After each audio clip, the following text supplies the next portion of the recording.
每一年的2月到4月，台南客家德高花海是在地真出名的观光景点。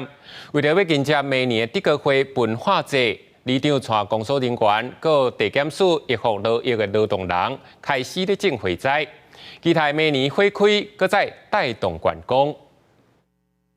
看一群人伫田里无闲，有的人负责栽花，有的人牵水线咧压，50多人分工合作。都是希望明年初这23000丛玫瑰花会当生甲水甲悬。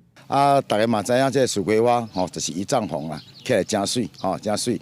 这个过程有哪足繁复啦为咱今仔日种，咱后壁咧咱嘛是爱去压水搁落肥搁除草。等等咧，所以讲这个过程实际讲真辛苦。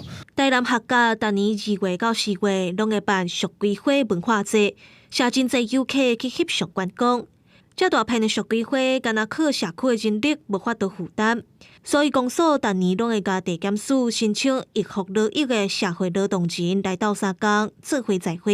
要用一个一个灯区啦，所以今年所给出来的面积。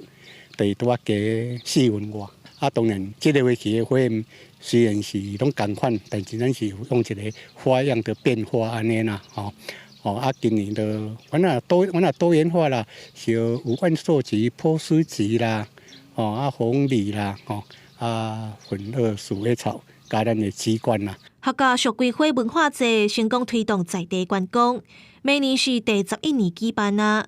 社区嘛要配合台南建成400年的活动，这花海范围会搁较宽，嘛安算有多元的新规划，游客会当好好期待。记者综合报道。